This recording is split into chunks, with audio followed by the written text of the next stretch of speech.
Well, all this talk of the sharing of the monastic community at Gethsemane, which has been very inspiring, inspired in me also to share. Last Sunday, I had an opportunity to give a sermon at the North Idaho Unitarian Universalist Church.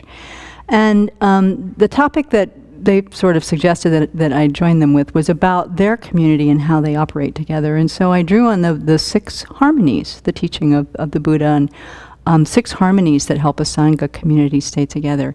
And so it struck me that these are quite useful teachings for any group of people trying to live together. And so kind of following up on what Venerable Tarpa and Venerable Simke have been sharing, I thought I would go back to and do the teachings on the 6 harmonies over the course of however many Bodhisattva Breakfast Corner talks we have in the next month.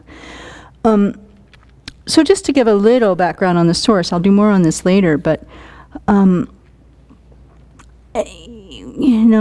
is harmony anyway, right? There's several different definitions of it, but the one that applies here is harmony in the sense of forming a pleasing and consistent whole. It's a nice phrase, isn't it? A pleasing, consistent whole, as in the villagers live together in harmony, or the community lives together in harmony.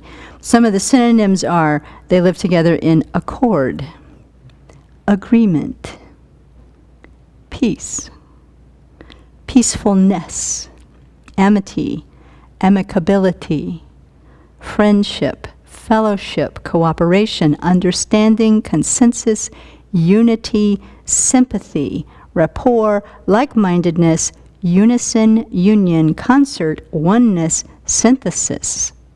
Those are beautiful words, to live together in that way. Antonyms: disagreement. Big word, disagreement.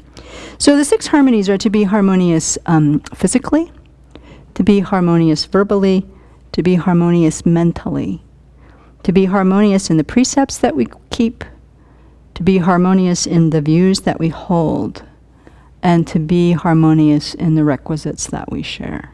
So each one has a way of thinking and a way of practice that contributes to this idea of forming a pleasing and consistent whole, so that when we're in harmony, we practice better.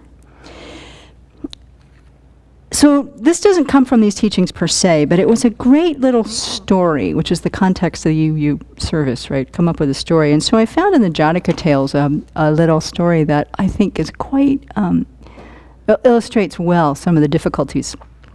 So this is the story of the wind and the moon. It says, once upon a time there were 2 very good friends. They lived together in the shade of the rock. One was a lion and one was a tiger. It sounds strange, but they were too young to know the difference when they first became friends, and by the time they got older, it didn't matter anymore. So they lived in this very peaceful part of the mountain, and part of the peace was attributed to the fact that there was a hermit monk living nearby, and that his peacefulness kind of pervaded the area.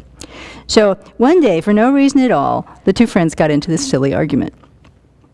The tiger said, "Everyone knows the cold comes when the moon wanes from full to new." And the lion said, "Where did you hear that? Everybody knows the cold comes when the moon waxes from new to full." "No," said the tiger. The cold comes when the moon is going from full to new." "No," says the lion. "It comes from new to full, back and forth, new to full, full to new." On and finally, one of them recognized, wait a minute, we need some help here. And so, afraid that they would really disrupt their friendship, they went to the forest monk for some advice.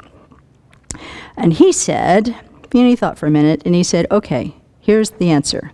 It can be cold in any phase of the moon. From new to full, back to new again. It's the wind that brings the cold. Whether it comes from the west or the north or the east, therefore you are both right. And neither of you is defeated. The most important thing is to live without conflict, to remain united in harmony. Harmony is the best by any means." The lion and tiger thanked the wise hermit, and they were happy to still be friends. Now, I found this online. Somebody had written a moral, somebody raised on Aesop's fables. It says the moral is, weather comes and weather goes, but friendship remains. I say that is not the moral of the story. The moral of the story is how easily we get into a silly idea.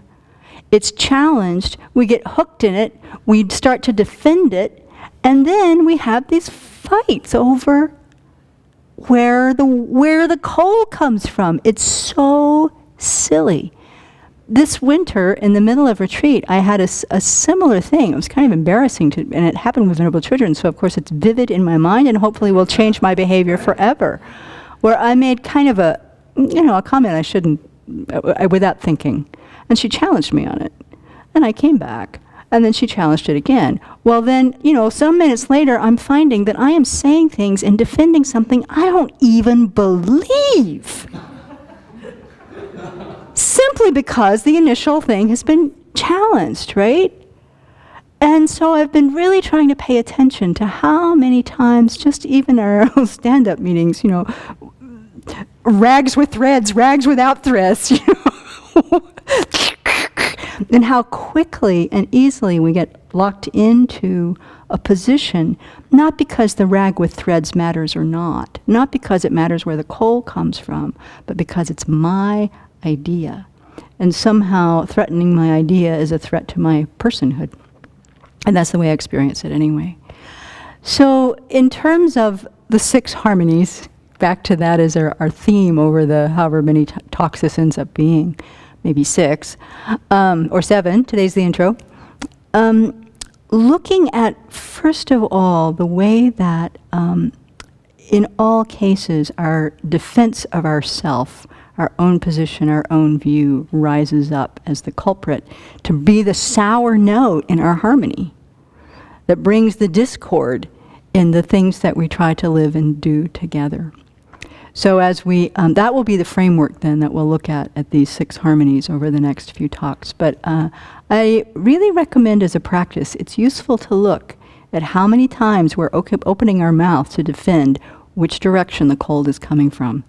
And to see if maybe either A, the other person might have something valuable to add to this conversation, or B, maybe we don't have to have this conversation at all. Then the moral can be, the weather comes and the weather goes, but friendship remains. Harmony remains.